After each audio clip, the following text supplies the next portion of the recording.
మనతో పాటు ఈ అంశం గురించి మాట్లాడడానికి ప్రముఖ సామాజికవేత్త ప్రొఫెసర్ మురళీ మనోహర్ గారు ఉన్నారు. సార్ నమస్తే సార్. నమస్తే అండి. సార్ నమస్తే. 2012 లెక్కల ప్రకారం ఒక 6 గంటలు అంటే ఒక ఫుల్ డే పార్లమెంట్ సమావేశాలు జరిగితే అయ్యే ఖర్చు దాదాపుగా 9 కోట్ల రూపాయలని చెప్పి అప్పటి నివేదికలు ఉన్నాయి సార్ మనకి. అంటే ప్రతి నిమిషం ఒక నిమిషం జరిగితే దాదాపు 2.5 లక్షలు ఖర్చు అవుద్ది. అంటే ఇదంతా కూడా 2012 లెక్క. మరి ఇప్పుడు ఎంతైందో తెలియదు, అది డబుల్ అయిందా త్రిబుల్ అయిందా ఇంకా దాటిపోయిందా కూడా తెలియదు మనకి. సో ఇంత విలువైన ప్రజాధనం ఇదంతా కూడా, ప్రతి రూపాయి పార్లమెంట్ సమావేశాలు జరుగుతున్నాయి అంతా కూడా ప్రజాధనం.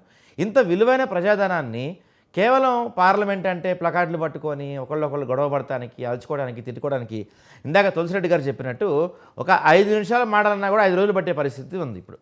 దీనివల్ల ప్రజాస్వామ్యం అంటే సార్ ఇందాక చెప్పారు, పార్లమెంట్ సమావేశాలు అంటే కూడా జనాలకు ఇంట్రెస్ట్ పోయింది. ఒకప్పుడు పార్లమెంట్ సమావేశాలు జరుగుతుంటే పాత రోజుల్లో పొద్దున్నే పేపర్లో ఫస్ట్ పేజ్ మొత్తం బ్యానర్ ఐటమ్ దగ్గర నుంచి మొత్తం అది నిండేది. కొన్ని పేపర్స్ అయితే లోపల పార్లమెంట్లో ఏం జరిగిందని 2-3 ఎక్స్ట్రా ఎడిషన్స్ కూడా పెట్టేవాళ్ళు. అంటే ఇంత మీడియా లేనప్పుడు. సో ఒకప్పుడు జనాలకు కానీ అందరికీ అంత ఇంట్రెస్ట్ ఉండేది పార్లమెంట్ సమావేశాలు అంటే పార్లమెంట్లో ఒక బిల్ పాస్ అవుతుంది, పార్లమెంట్లో మన కష్టాల గురించి మాట్లాడుకుంటారు, ఒక అంశం గురించి చర్చ జరుగుద్ది, దానివల్ల మనకి ఉపయోగపడుతుంది అని ఒక ప్రజలకు ఒక హోప్ ఉండేది. కానీ ఈరోజు చూసుకుంటే అసలు పార్లమెంట్ సమావేశాలు జరుగుతున్నాయి అనే విషయం కూడా చాలామందికి తెలియదు. యూత్కి ఎవరైతే ఉన్నారో, ఇప్పుడు మనం పదే మాట్లాడుకుంటున్న జెన్జీలు ఎవరైతే ఉన్నారో ఆ జెన్జీలు పార్లమెంట్ గురించి మీమ్స్ జోక్స్ చేసుకునే పరిస్థితి వచ్చేసింది. అంటే ఇక్కడ చాలా కీలకమైన బిల్స్ ఉన్నాయి. గతంలో కూడా లాస్ట్ టైం జరిగినప్పుడు అంతే, ఈసారి కూడా అంతే. లాస్ట్ టైం కూడా మన చాలా కీలకమైన బిల్స్ ఉన్నప్పుడు ఇండియా కూటమి సభ నుంచి బాయ్కాట్ చేసేసారు. రాహుల్ గాంధీ గారు ఓట్ చోరీ గురించి దేశవ్యాప్తంగా ఒక ర్యాలీ చేశారు, ఇది పార్లమెంట్ సమావేశాలు జరుగుతున్నప్పుడు. ఈసారి కూడా పార్లమెంట్ సమావేశాలు జరుగుతున్నప్పుడు ఈ పేపర్ లీక్ గురించి వాటి గురించి సరే అది ఇంపార్టెంట్ థింగ్, దాని గురించి పార్లమెంట్లో బిల్ పెట్టినప్పుడేమో ఆ బిల్ని వ్యతిరేకించారు. దాంతోపాటు ఎఫ్సిఆర్ఏ బిల్ ఉంది, డిలిమిటేషన్ బిల్ ఉంది, గతంలో అది ఖాళీ ఈసారి పెడతారనుకున్నారు, ఉమెన్ కోటా బిల్ ఉంది, తర్వాత చాలా బిల్స్ ఉన్నాయి. వీటి గురించి చర్చ జరగకుండా కేవలం నేను రెగ్యులర్గా వాచ్ చేస్తూ ఉంటాను సార్, ఒక 15 నిమిషాలు పార్లమెంట్ సమావేశాలు జరిగింది ఇంతవరకు నేను చూడలేదు ఈ మధ్యకాలంలో.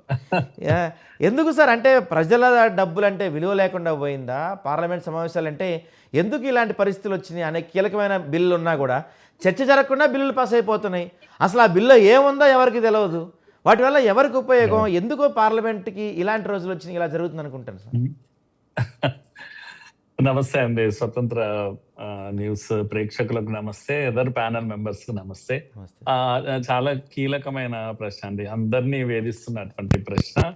అయితే పరిస్థితి ఏంటంటే కాంగ్రెస్ అనే ఒక పార్టీకి ప్రతిపక్షంలో కూర్చున్న అలవాటు లేదు బేసిక్ గా చెప్పాలంటే.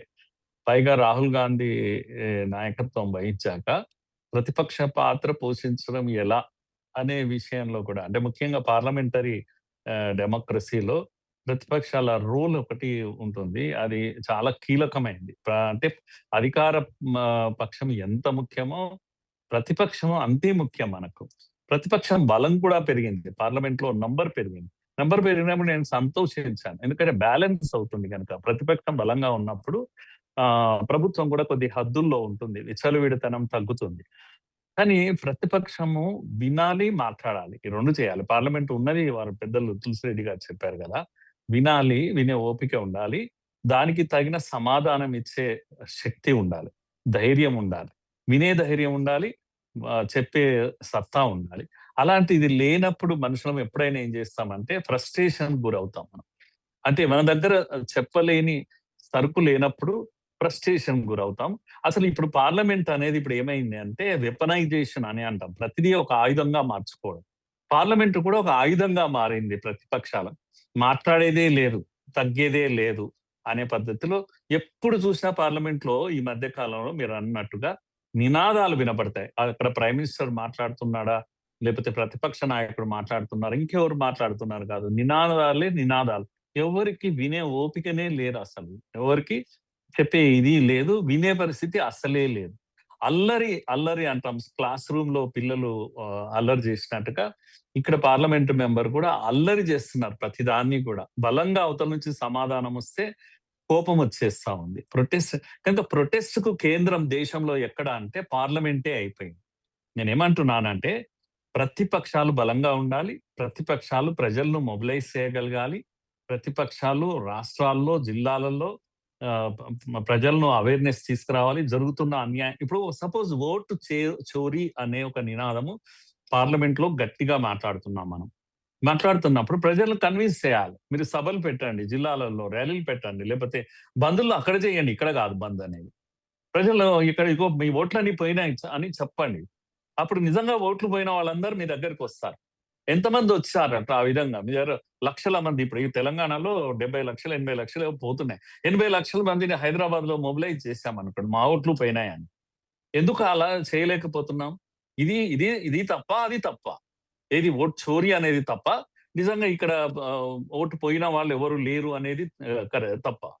ఏది తప్ప అనేది తేలాలి కదా, వీధుల్లో తేలాలి, లేకపోతే రాష్ట్రాల్లో తేలాలి కానీ పార్లమెంట్ లోనే తేలాలి. పార్లమెంట్ లోనే అరవాలి.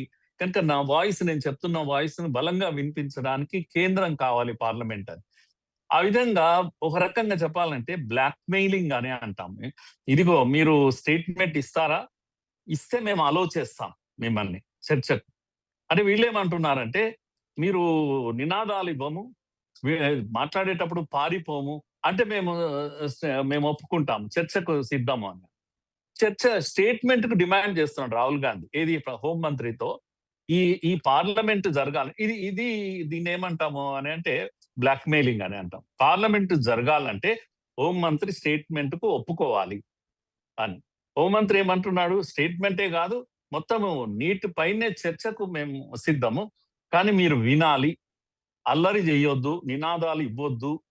ఇవన్నీ కూడా ఇప్పుడు ఇలాంటి ఒక బ్లాక్ మెయిలింగ్ పద్ధతిలో వారు అన్నారు కదా బిఎస్సి ఎందుకొరకము అని. బిఎస్సి అనేదే పోయింది. బిఎస్సి చర్చ అక్కడ జరగడం, టైం కేటాయించుకోవడం, పార్లమెంట్ లో మాట్లాడిన దానికి బలమైన సమాధానం ఇవ్వడం, ఇదంతా పోయిందండి. పార్లమెంట్ ఈ రోజు జరిగిందా అని ఆశ్చర్యపోతున్నాను.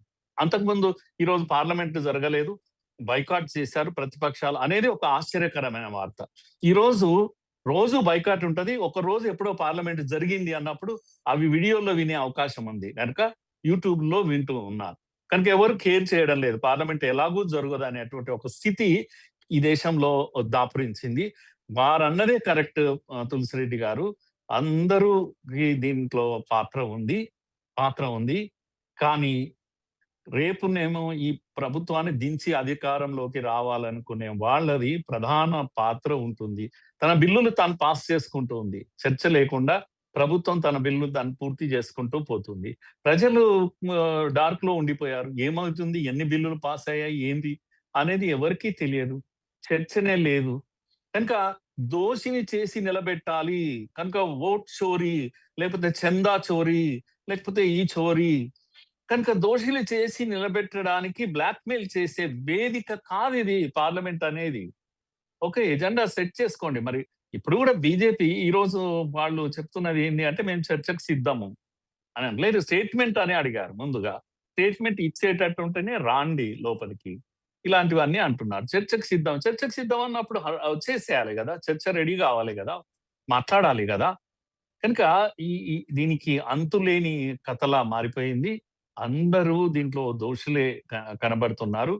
కానీ ఇప్పుడు మొదటిసారి ప్రతిపక్షము కంప్లీట్ గా దీన్ని ఆయుధంగా మార్చుకున్నది అనేది మాత్రం నేను చెప్పగలనండి.